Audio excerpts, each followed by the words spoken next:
Happy New Year, everybody. Welcome into the show. Rockets get a huge win tonight in Brooklyn, 120-96 over the Nets. Alperen Şengün returns, plays really well, an extremely balanced attack across the board. I'm here with Ben DuBose, who's you're used to seeing Ben with us as well. But as well, Cron.com writer Michael Shapiro is with us as well. Michael, it's honestly an honor to have you with us. Excited to hear your insight on what you see from the Rockets, as well as what you've kind of discovered and seen. I know you talked to Tari Eason in the video where Tari said that he wants to start, and you were the one who asked him that question. So I know you'll have some great insight. But I'll start with you, Michael. What was your thoughts, watching this game tonight? Yeah, nice kind of win for the Rockets to kick off the new year, 120-96. I think the thing that we've seen time and again this year, this is such a talented offensive group and offensive roster, especially when they are completely full. Alperen Şengün being the hub of that is obviously a key piece. He was pretty dominant, I think, from the get-go tonight. He was really engaged and active. But when you have Alperen, Kevin, Reed Sheppard, there's just so much offensive talent on this roster right now. I think when they play middling to weak squads like this, they're really going to kind of smack them, I think, more often than not the rest of the season. Yeah, we didn't see that in December when they lost to the Pelicans, the Kings, the Jazz, the Mavs, but there were some extenuating circumstances on a lot of those, being night two of back-to-backs. And this is their fourth straight win. They're now 21-10. And I feel good that Alpi gets to enjoy it for a change, because he missed the last two with calf tightness. So he returns, plays 34 minutes, is plus 30. That's obviously the leading storyline. We've talked in recent games about the defensive improvement, and inevitably when you see the defensive growth and Şengün's not out there, followed by a month in which they were, or preceded by a month, in which they were underwhelming defensively and Şengün mostly was out there, some of those old questions get brought up about Şengün and his ceiling defensively. So I thought it was really good for them to have a nice defensive game tonight, with Şengün certainly pulling his weight out there. And for me, Michael, you cover all sports in Houston, so I think you'll appreciate this analogy. I think what Şengün does, especially against these lesser teams like the Nets, you got me with the baseball mode there. It reminds me of a baseball pitcher that consistently throws 200 innings. Think a Framber Valdez for the Astros, in that you really need that over the course of a long regular season, like the NBA, like Major League Baseball, and you don't always appreciate it until the player is gone. Like, we always talk about some of the ceiling guys for the Rockets, and lately the way Houston's increased the usage of guys like KD, certainly in the absence of Alpi, and we're always talking about Amen and Reed and what they can do on ball. But Şengün, when you have a low post threat that is as durable as he typically is and can score the ball at will inside, and you're playing a lesser team with no rim protection, you're almost guaranteed to win. Like, he gives you such a high floor that if he's out there and it's not night two of a back-to-back, i.e. the defense isn't dreadful, you're almost certainly going to win. And, Şengün had that strong first quarter, and the Rockets played from in front pretty much the whole way. And so, Michael, do you sort of see that analogy where I'm going with the Şengün to Framber Valdez? Not that Şengün has ever crossed up a teammate, but I think the floor with Şengün is really, really high. And tonight was a good reminder of that. If he's out there and you're playing a lesser team, like, even if you have a cold shooting night, which until the fourth quarter it was for Kevin Durant, you're probably going to withstand it, because Şengün's just going to be able to get the easy points and the easy assist off of those. Yeah, I mean, Alperen has a lot of skills, but I think a winter innings eater, so to speak, is one of them. I kind of mentioned this to Dave before we hopped on the air here. I really like when the Rockets make an active effort to have Alperen eat early. I think when he gets a couple of quick buckets, not only is that something for him personally, right? I think it's just a defensive attention situation where teams and defenses go, oh crap, right? This is a night where we're going to have to send 2-3 bodies at him. And it's in Alperen's nature not to just keep scoring and hook shot, right? He's going to want to find guys. He's going to want to find a mound, cutting lobs. So having him be kind of the active fulcrum from the very first possessions tonight, it kind of set the tone in this blowout win, I felt like, right? Yeah, he was plus 30 tonight. So, when he was out there, they succeeded for sure. And I thought it was interesting. I thought early on they doubled KD. That was kind of what the Brooklyn wanted to do. And KD had 5 assists, like in the first 5 minutes, I think it was. He finished with 11 assists, did have 6 turnovers, but they funneled so much tonight through. I mean, Şengün was fantastic as a secondary guy. I think he had 6 assists, but KD was kind of almost like the engine, and he was finding Şengün on the roll. And Şengün did a really good job of playing, I thought, downhill, a lot of pressure when he rolled. And in contrast, I know I mentioned this to Ben in real time. There was one time when Jabari played the exact same role and he got it perfectly and he should have just rolled to the basket immediately, but he kind of hesitated, wasn't sure what to do. And I think that was you kind of saw what Şengün's strength, how he plays well in that pick and roll, in contrast to some others. And I thought that was really important tonight. Sorry to interrupt here, but no. Yeah, Kevin's work as a facilitator, I think, especially the past couple weeks in Houston, has been really impressive. He's found a nice couple slip screens to Alperen for dunks tonight. He had 8 assists on Christmas, 7 against Cleveland, and then 11 tonight. He was pretty happy, I felt like, on Christmas about the ball movement, how they were just making the Lakers. Now, it is the Lakers defense, which is pretty disgraceful often, but the Lakers were on skates, right? And Kevin kind of mentioned that post-game as he was getting dressed, that they were pinging it side to side. And I guess maybe this is kind of a dumb thing to say or an obvious point. He's a pretty elite passer. Obviously, he's one of the greatest scorers ever. He sees the floor so well. And when he has players like Alperen, like Amen, who can score on multiple levels of the floor, you see that IQ open up, and you saw it tonight, which was great. Yeah, and I thought Amen's post-game interview with Vanessa Richardson, the walk-off, pointed to the same thing, the ball movement. And Amen tonight had 23 points on 10 of 12 shooting, so he often was the finisher rather than the initiator, often taking advantage of the gravity of KD and Alperen. But yeah, 2 across threes. the board. Yep. The ball movement has been better. And yeah, the 2 threes. He had a friendly rim. That was one of the friendliest rims I've ever seen, by the way. It's true. It really was. But I had to look it up. He's only had one other game this year where he's had more than one made 3.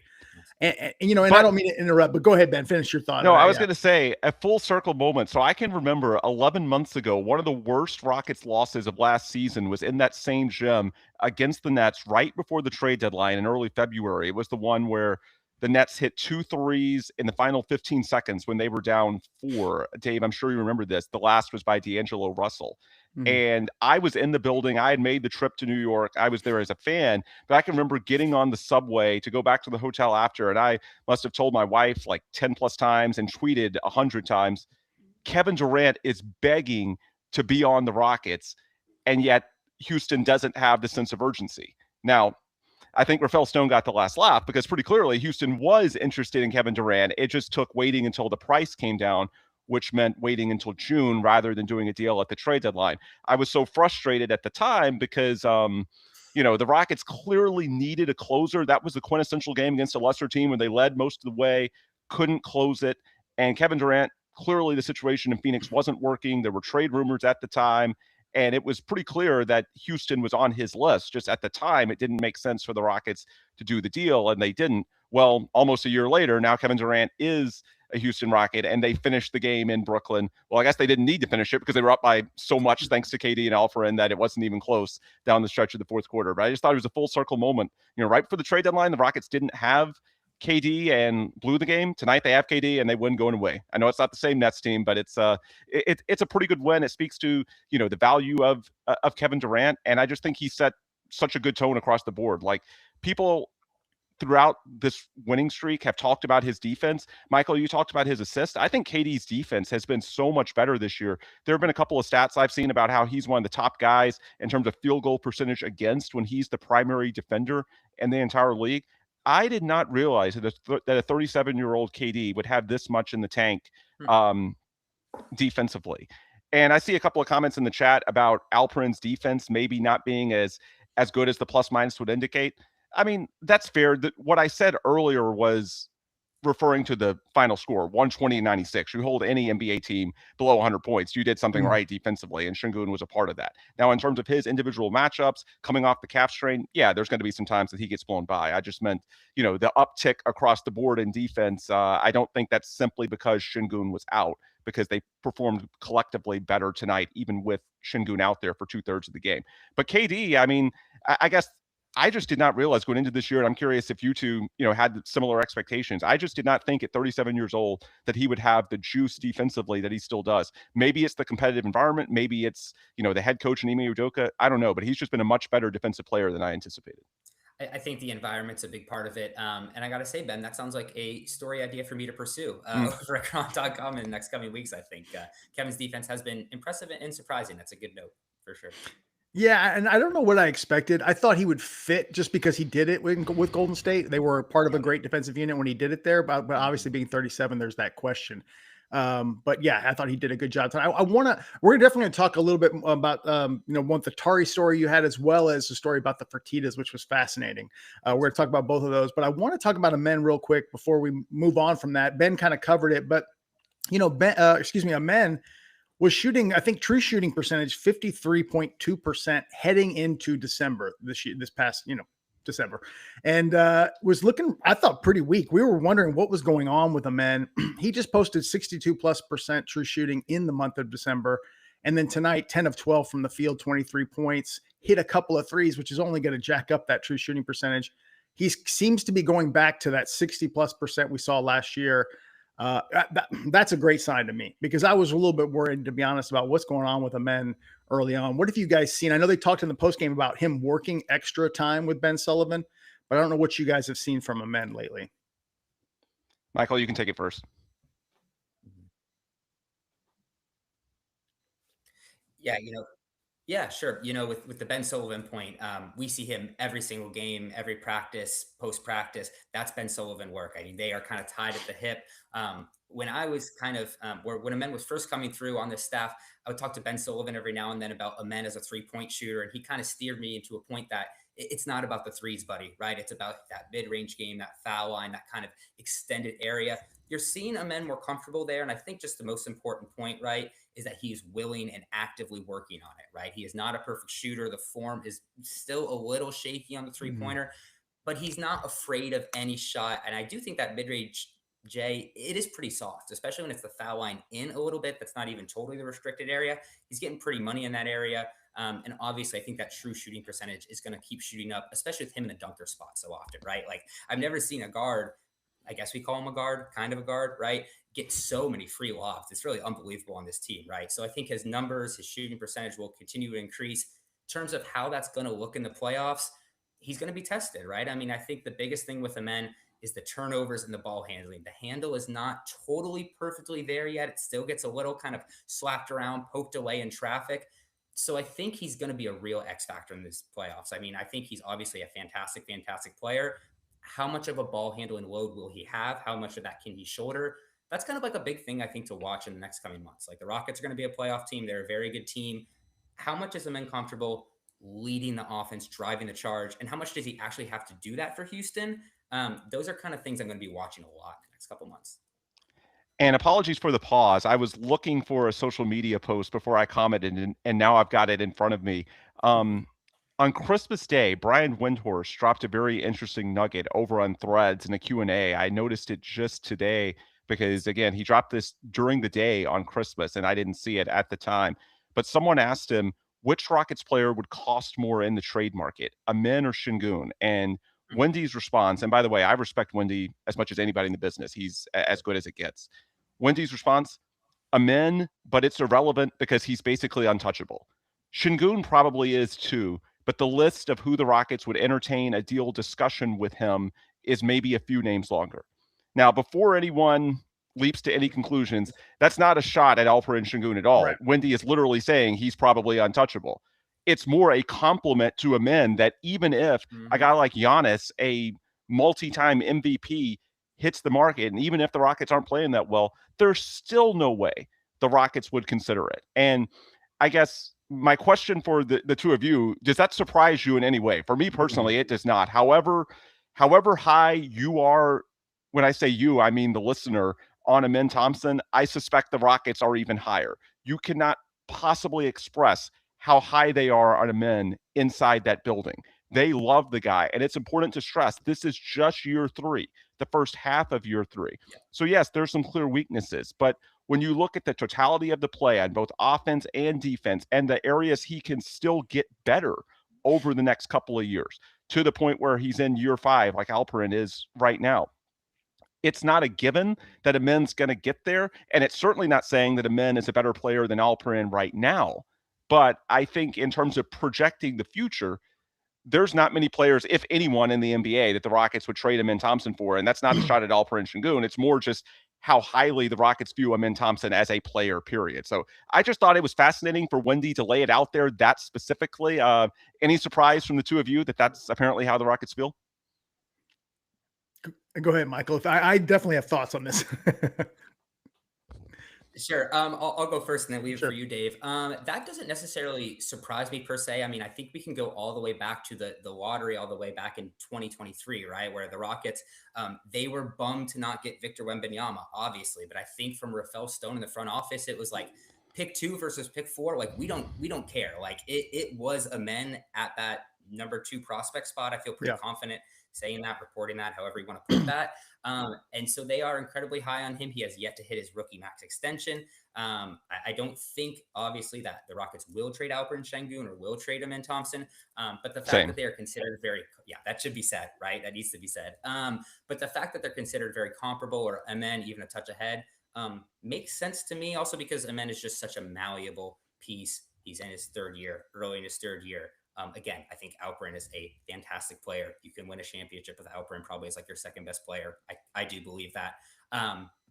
But the fact that he is not as untradeable as Amen, quote unquote, it's interesting but not surprising. That's what I call it. Yeah, and I know the question was framed as Şengün or Amen, but it really doesn't have anything to do with Şengün. It's just about, as Ben, in my personal opinion, how he described it is accurate, as in they view Amen as truly something special. Like I know for a fact somebody high up in the Rockets office told me, yeah, if we got the number 1 pick, we would have taken Wemby, but we would have hated not getting Amen Thompson. And that's if they got Wemby, who's like, the alien. And so that's how high they were on him. And I stress that at that time we were doing live streams and all that. And, I was thinking Scoot Henderson, and I know all the fans wanted Scoot Henderson and all that. I give the Rockets an enormous amount of credit. I gained a ton of amount of respect for the front office because they were absolutely Amen Thompson over Scoot Henderson. I don't think the mainstream, just fans, I should say, were there, including myself. Yeah, absolutely.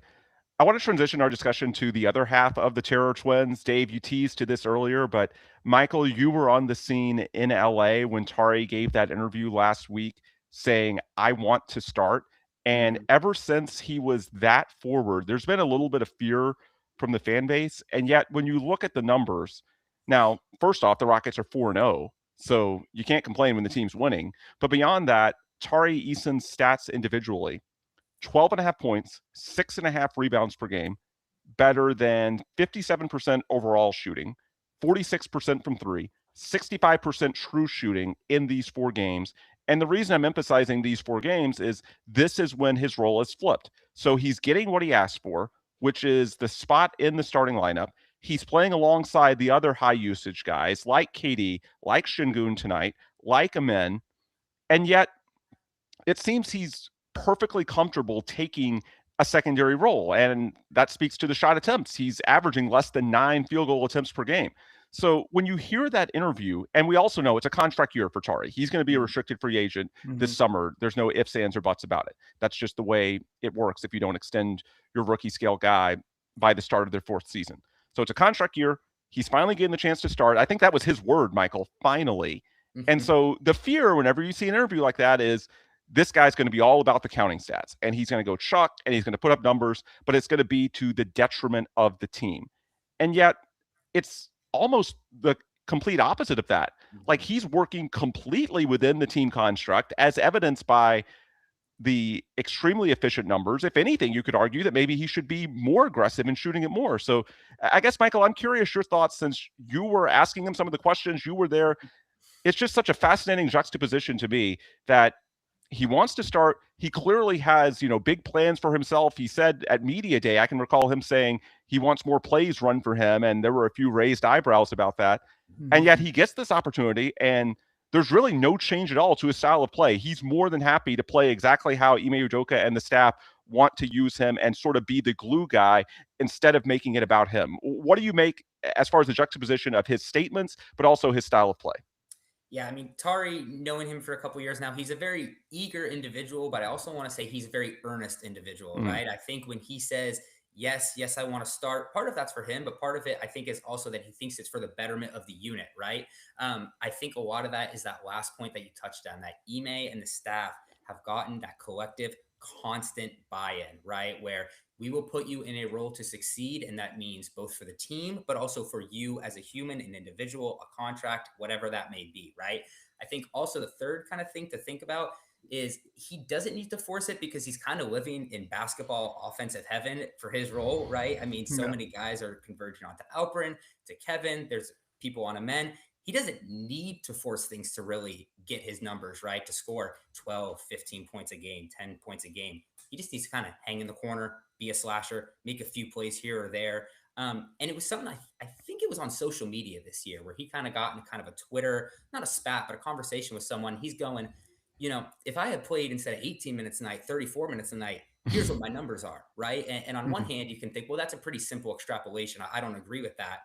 But it speaks to his mindset, right? Where he's saying, if I have my minutes, I don't need to do anything different. I just physically need the minutes to get the numbers that I see fit or to be the kind of player I see fit. So it was a pretty funny and interesting comment that he made in the Lakers locker room at Staples Center. Sorry, Crypto.com Arena, right? It started even funnier. He steps up to us and Tracy with Rockets PR says we have to be quick because he has to go see his family or whatever. Great, that's fine. And the first thing he says, he goes, man, Ime finally trusted me tonight with the start. And goes this little monologue. I'm thinking, well, it seems like he wants to start, right? So I just asked him and he gave a point blank, yes, I do. But I really didn't interpret that as a me guy kind of thing. I really interpret it as I just think it's best for everyone, for me, for us. And it just really speaks to both him as a person and the culture that Ime has instilled. They're like this, I think, by the way. There's sometimes friction with the two of them, but they're very similar personalities in a lot of ways. They're very similar competitors. So, and Ime said it himself. Sorry to go on like this, but Ime said, I don't mind guys saying they want to start. I don't mind guys kind of voicing what they want, right? And Ime took it into account. He started the past few games and it's working. If it doesn't work, we'll go away from it. It's that no egos kind of thing with the Rockets, right? So I just think it's such a nice ecosystem for Tari is the long and short of it. And Dave, I'm curious your thoughts about the long-term implications of this, because if this continues, and the caveat that we have to keep restating, it's a small sample, 4 games. This is nothing conclusive just yet.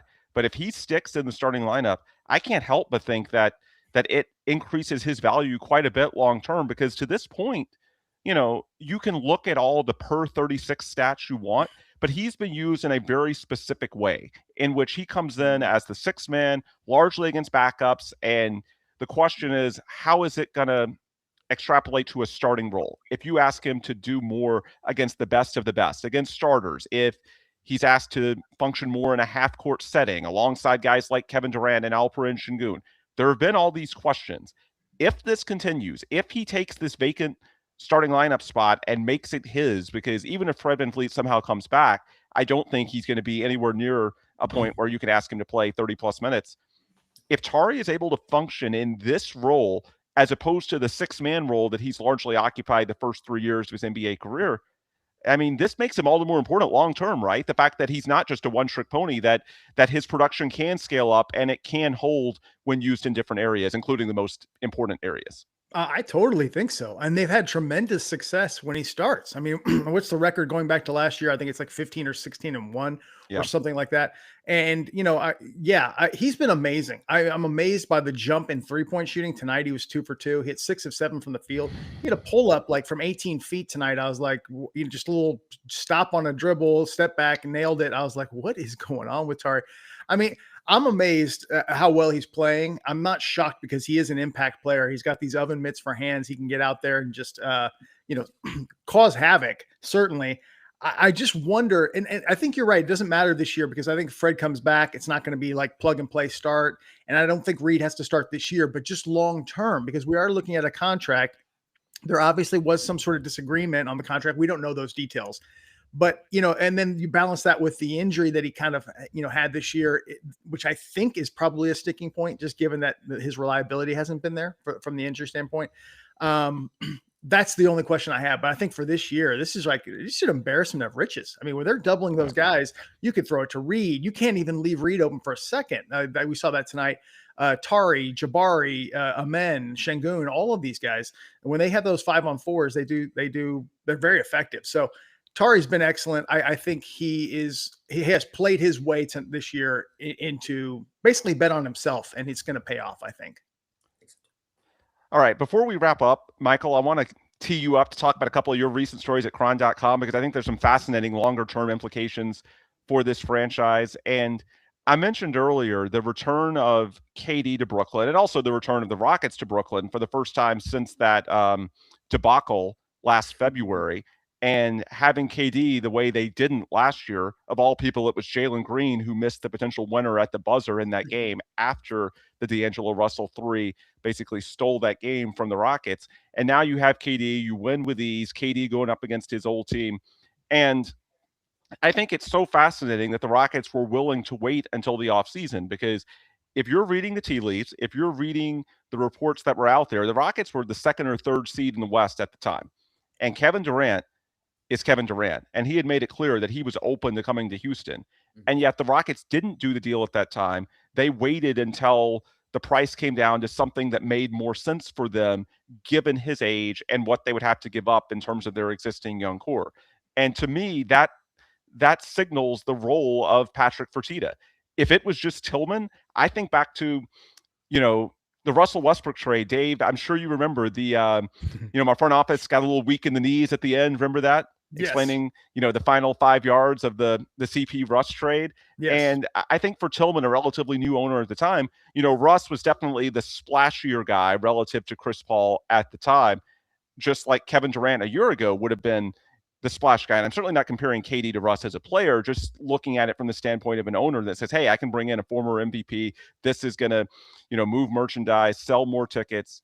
The Rockets had that opportunity. They could have added Kevin Durant to a 2 seed, and yet they said, hey, it's not worth it, because to do it at this price point would take away from our longer term formula. So they waited a few months. They did it in the offseason, and here we are. It feels like you basically swapped out Jalen Green for Kevin Durant, but by and large, especially with Dorian Finney-Smith now sort of backfilling the Dillon Brooks role, you sort of have the framework of last year's team, but with KD instead of Jalen Green as the tip of the spear scorer. And I think that was always the vision. So, Michael, you wrote about the relationship between Tillman and Patrick's, increasing role the last few years with the Rockets.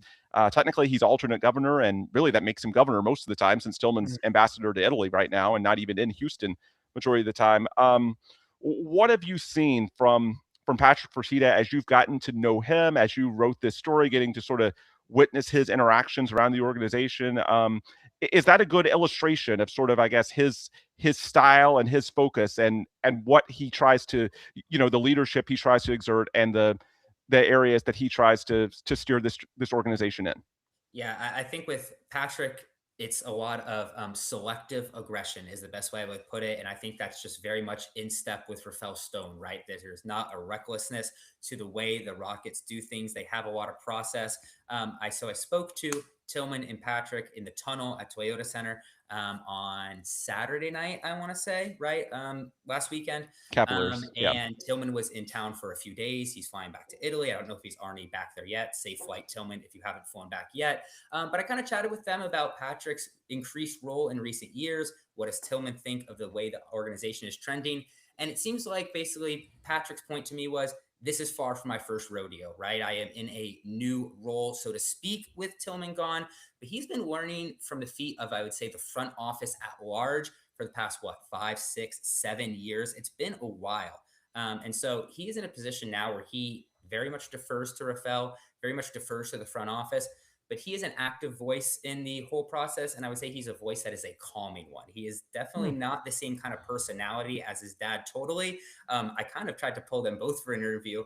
Patrick said, Tillman, you're in town. Why don't you just take this? And Tillman kind of goes, Patrick, get on in here too. And, he's a very kind of, thoughtful speaker, I would say, right? He's talking about, we don't really care so much about December. We're thinking about April. We're thinking about 26 and 27. So I think Rockets fans should just feel really good that the guy in charge right now, with Tillman gone, de facto in charge, he might be 31, but I don't want to say wise beyond his years, but he's just a very thoughtful and process-oriented individual, which kind of fits this Rockets front office as a whole. Tillman goes, it's obvious we can beat all good teams. I think we can beat anyone in the league. And Patrick kind of goes, let's see how we look in May, right? So right. The difference you see between the fellas, right? And so it wasn't, I would say too eye-opening of an interview or anything, but I think it further solidified the Rockets' leadership structure right now. Even with Tillman gone and Patrick there, it's very solid. It's very strong. And can you speak a little bit about like how they hired Ime Udoka, or really they jumped on the guy that they knew was who and their coach extended was? him. Yeah, and extended him, of course, as well. But like they had I believe, interviews lined up with others, and they interviewed Ime, and they were like, "That's the guy." Is that right? I don't want to speak for you, but you can tell us what they kind of told you about that. Yeah, for sure. I mean, I don't know if I could speak to if they actively canceled or didn't schedule those interviews back in the day, but I do know, and I can speak to that they had targeted Ime, and after some lengthy conversations, they were pretty stuck on him. Ime kind of let it slip at media day this year that he had signed a contract extension with Houston, right? And we had kind of done some digging, found out it's about a 6-year commitment, about $11 million per year, which is pretty big commitment to a head coach. You don't see that too often in the NBA. Right. So I asked Patrick about that, right? I said, why is Ime the guy you want to stick with through the decade? And it was pretty simple. He said, why mess with something that's good when you know you have your guy? Why play games? Don't complicate it, right? And so I think it's a situation where, as I said, both with Kevin Durant and with Ime Udoka, when they have their target, they're going to go after it. Now, I don't think the Rockets, this is kind of a different conversation, maybe for a different stream. I don't think the Rockets are going to be massive shark hunters at the trade deadline. But over the course of this era of the team, let's say, don't assume that Kevin is the only major piece / major trade that will be made over the next era, right? So that is part of Patrick's MO. They will not do it recklessly, but they will not close their eyes and just hope this is it, so to speak. Yeah. All right. Well, go ahead, Ben. And you mentioned Patrick's age. I actually think his young age might actually be an attribute in this context because Rafael Stone is the GM. He has the final word when it comes to basketball operations. So when we talk about the role of the governor or the alternate governor, they're the liaison. Like they're the bridge between ownership and signing off on the decisions that Rafael makes. So you're not so much asking the person in that seat to make the decision. What you want is for them to have some level of knowledge and to not meddle unnecessarily. And I think with Patrick, he basically started his professional life when the Fertittas bought the Rockets in 2017. I think that was shortly after he had graduated from USC. So basically all of his formative years, he's been learning on the fly, but as a professional, he has been fully immersed in the NBA for a long time. And I think where that's different than Tillman, like Tillman can certainly learn about the league. And I think he has over the nearly 9 years that he's owned the team, but he had a lot of his professional life owning other businesses. And I think running an NBA team, because of the sophistication of the audience, because of how high IQ fans are, because of how much they care about these teams, you can't pull the wool over eyes of your clients in the NBA the way you can in a lot of other businesses. And I go back to the CP Russell Westbrook trade. Just because it's the splash edition, it's going to cost you in time if it doesn't lead to the results that you want on the floor. And so I think you sort of learn the hard way, and it makes you, I think Tillman learned from that experience, but at the time he was just in his third year, second year, whatever it was, owning the team. He hadn't been through that before. And it's easy to think, hey, like Russell is a far better athlete than Chris Paul is. It looked like Chris Paul that second year in Houston was almost washed. Let's just go with the splash move and sell more tickets, move more merchandise. There's a buzz factor, 2 former MVPs, and let's see where it takes us. And even if it doesn't lead to a title, whatever, it's going to be good for the bottom line. Well, in the long run, like in this industry, fans care so much. It doesn't matter what the initial press conference reactions are. If you're not winning games and you're in a bad spot, the way the Rockets were a year later coming out of the bubble, you're going to be in trouble. And so I think because of that experience, but also, Patrick sort of watching all these other teams around the NBA, he takes much more of a long view, right? That's been my impression, is that, he's not going to make a move, not doing the KD trade this time a year ago is a perfect example, just to make a splash acquisition. It's got to make sense. It's got to be on their terms. I think Tillman is there now as well, in large part due to Patrick's influence and Patrick sort of guiding him. And in that sense, I think having a younger guy who's gotten fully immersed in the NBA, I mean, it's a benefit, right? Like he knows the NBA inside out in a way that, Tillman, with all of his other interests at the time, at least in the late 2010s, it just wasn't reasonable to expect him to have that level of knowledge. Yeah, I mean, basketball is Patrick's main / only business. I think that's the best way to put it. That was his finishing school, I would say, so to speak. Yep. Right? Yeah, I just say, just from my own standpoint, going through that whole thing, I was a big Daryl Morey guy, and when he was out, and then there was talk of the owner's son is going to take over some of the basketball side of it, I was pretty nervous about it. And very suspicious, I guess, and just how well they were doing. And I think that we're very fortunate now is how I would say. I feel very good about their decision-making and how they've assessed talent. I mean, look at even what they said about Reed. I know Stefan Castle's been great, but they were super high on Reed. And at least as far as the top two guys, Reed does look like he's got the potential to be what they've talked about. And certainly on Amen over Scoot and a lot of other decisions they've made. So yeah, I'm very happy with the Fertittas and how they've built the Rockets up to this point. Ben, Michael, anything you guys want to say before we close up? Yeah, go ahead, man. One last topic for Michael, and it's related to the Fertittas. So the Tillman and Patrick story was one of your good reads at Cron.com in late December. Your other, which I think generated even more waves, was your confirmation that the WNBA to Houston, with obviously Tillman being the primary financial backer there, is close to done. And we're talking about the 27 season. So you reported that the deal is expected to get done, that it will be under the Houston Comets branding. And this would be, assuming there's no work stoppage, this would be for the 27 season, which training camps open in April of 27, which is like 15 months away. Wow. So Michael, I guess my question for you, not to put you on the spot, but how close do you think we are to a formal announcement? Because if we're talking 15 months away, like that's not that long. It can't be that long until we get some sort of announcement that the Connecticut Sun are formally, relocating to Houston by selling to an ownership group led by Tillman Fertitta, right? Right. I would say the timing of the announcement is something I am actually trying to get, but struggling a little bit. There seems to be a lot of T's to cross, I's to dot, P's and Q's, etc. Here's what I will say. Whenever this is finalized, which I would assume, let's say first quarter of this year, that feels right. The process of getting the Connecticut Sun to become the Houston Comets actually probably isn't as difficult necessarily as some people might think. The arena is in place, Toyota Center, the practice facility is in place, Rockets practice facility, the branding, the team name, obviously those things have to be like recreated physically, but we know what the brand is, right? We know it will be the Houston Comets.